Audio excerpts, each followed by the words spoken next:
आज है 27 अप्रैल 2025 दिन रविवार। न्यूज 80 पर यूपी की सुर्खियों में आपका स्वागत है।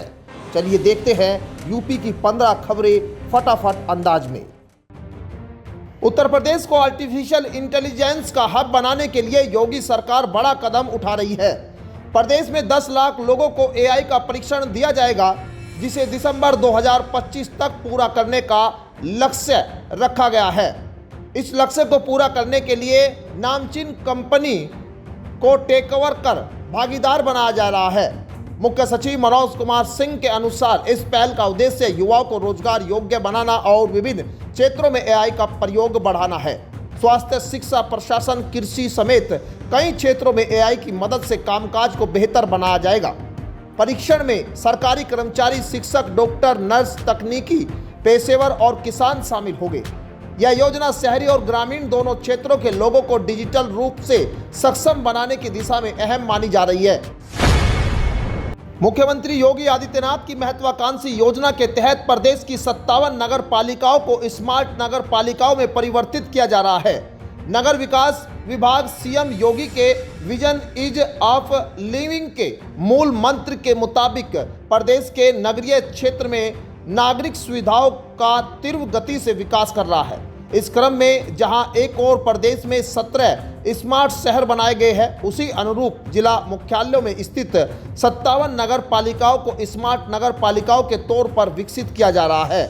परियोजनाओं के लिए लगभग 40,000 करोड़ रुपए का बजट आवंटित किया गया है। सीएम के विजन के मुताबिक नगर विकास विभाग नगरीय क्षेत्र में नागरिक सुविधाओं के विकास के लिए स्मार्ट नगर पालिकाओं का निर्माण कर रहा है। उत्तर प्रदेश महिला कल्याण विभाग ने पति की मृत्यु के बाद निराश्रित महिलाओं को मिलने वाली पेंशन के सत्यापन का आदेश दिया है।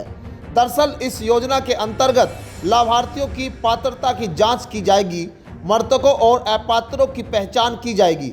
सत्यापन 25 मई तक पूरा करने का लक्ष्य है। पात्र लाभार्थियों को एसएमएस के माध्यम से सूचित किया जाएगा। दरअसल पति की मृत्यु के बाद निराश्रित महिलाओं को मिलने वाली पेंशन का सघन सत्यापन कराया जाएगा।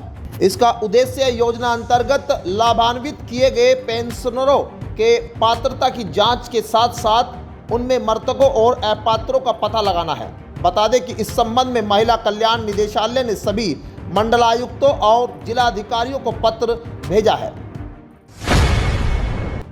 उत्तर प्रदेश सरकार ने संस्कृत शिक्षकों को बड़ी राहत दी है। मुख्यमंत्री योगी आदित्यनाथ की अध्यक्षता में हुई कैबिनेट बैठक में पूर्व मध्यमा और उत्तर मध्यमा पर कार्यरत मानदेय शिक्षकों के वेतन में बढ़ोतरी को मंजूरी दी है। अब हाई स्कूल स्तर पर पढ़ा रहे शिक्षकों को 12,000 रुपये की जगह 20,000 रुपये मासिक मानदेय मिलेगा। वहीं इंटरमीडिएट स्तर पर पढ़ाने वाले शिक्षकों का वेतन 15,000 रुपये से बढ़ाकर 20,000 रुपये कर दिया गया है। यह फैसला लंबे समय से शिक्षकों द्वारा की जा रही मांग के बाद लिया गया है। सरकार ने केवल वेतन बढ़ाने का ही फैसला नहीं लिया, बल्कि वर्ष 2021 और 2023 में तैनात किए गए वर्तमान में कार्यरत शिक्षकों के कार्यकाल को भी 2 शैक्षिक सत्रों तक बढ़ा दिया गया है। उत्तर प्रदेश अटल पेंशन योजना में प्रथम स्थान पर है, जहां 1.20 करोड़ से अधिक लोगों ने नामांकन कराया है। बीते वित्तीय वर्ष में प्रदेश ने 21.49 लाख नामांकन के साथ लक्ष्य को पार किया है। इस उपलब्धि के लिए एसएलबीसी को सम्मानित किया गया है। दरअसल यह योजना असंगठित क्षेत्र के लोगों को रिटायरमेंट के बाद पेंशन प्रदान करती है। दरअसल अटल पेंशन योजना में उत्तर प्रदेश ने नंबर 1 स्थान प्राप्त किया है। योजना के तहत प्रदेश में अब तक 1.20 करोड़ लोग नामांकन करा चुके हैं। एक विशेष अभियान में भी प्रदेश ने बीते वित्तीय वर्ष में 15.83 लाख नामांकन के लक्ष्य के सापेक्ष 21.49 लाख नामांकन के साथ शीर्ष स्थान हासिल किया है। अटल पेंशन योजना भारत सरकार की एक सामाजिक सुरक्षा योजना है। उत्तर प्रदेश की जनता को अब बिजली कनेक्शन में लोड बढ़वाने के लिए विभागीय दफ्तरों के चक्कर नहीं काटने पड़ेंगे। मुख्यमंत्री योगी आदित्यनाथ के निर्देश पर Uttar Pradesh power corporation limited ने विद्युत भार वृद्धि यानी लोड बढ़ाने की पूरी प्रक्रिया अब ऑनलाइन कर दी है। यानी अब उपभोक्ता अपने घर बैठे ही अपने बिजली कनेक्शन का लोड बढ़वा सकेंगे। यूपीपीसीएल के अध्यक्ष डॉक्टर आशीष कुमार गोयल ने शक्ति भवन में आयोजित समीक्षा बैठक के दौरान यह जानकारी दी। उन्होंने स्पष्ट निर्देश दिए हैं कि उपभोक्ताओं को लोड बढ़वाने के लिए किसी भी तरह की परेशानी नहीं होनी चाहिए और सभी को जल्द से जल्द यह सुविधा दी जाए।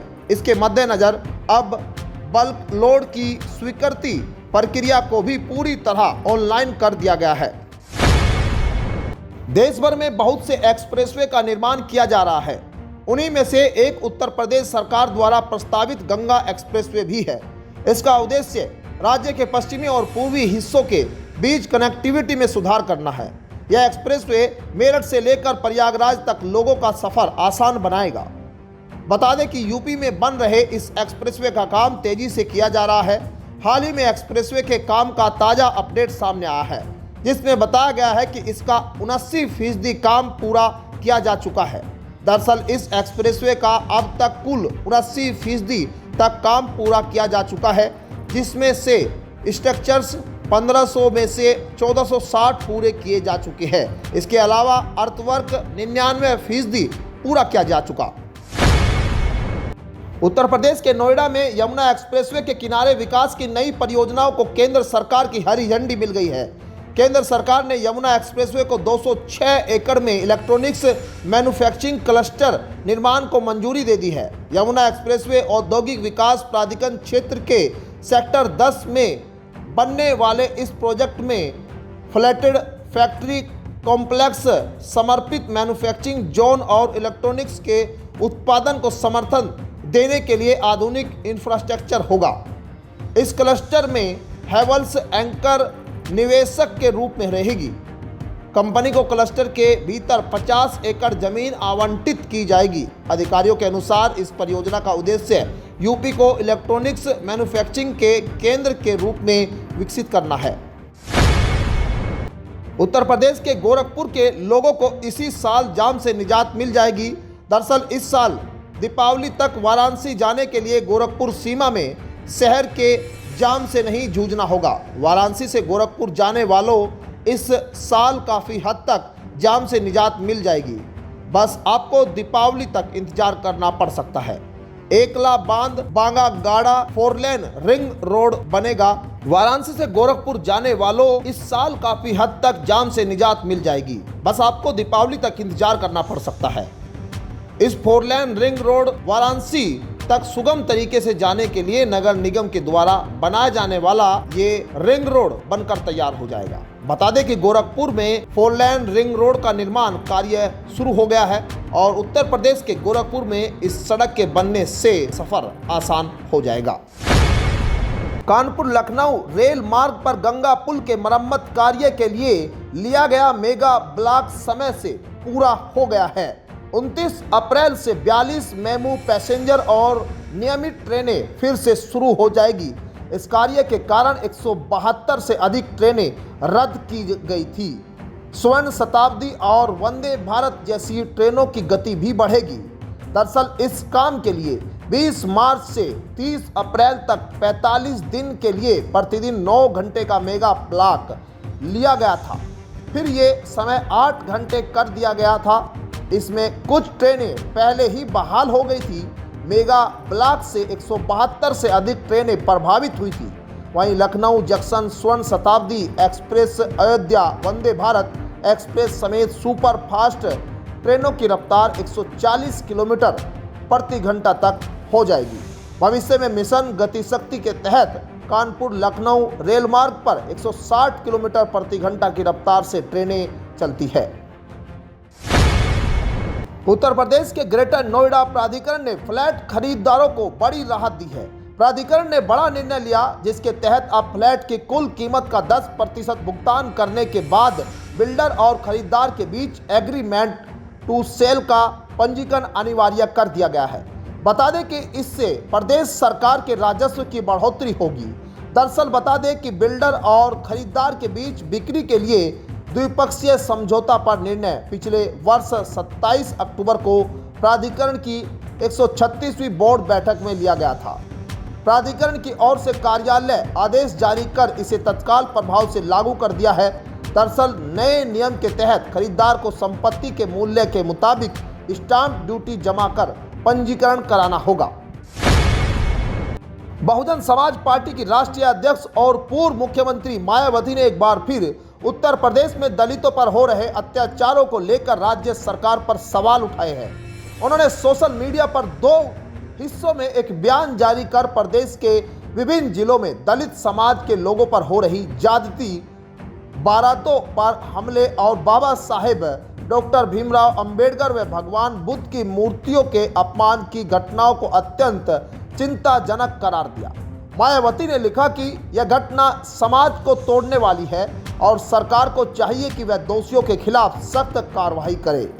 उन्होंने ये भी मांग की है कि राज्य सरकार अपराध नियंत्रण के लिए ठोस और प्रभावी कदम उठाए ताकि समाज के कमजोर वर्गों को सुरक्षा का भरोसा मिल सके।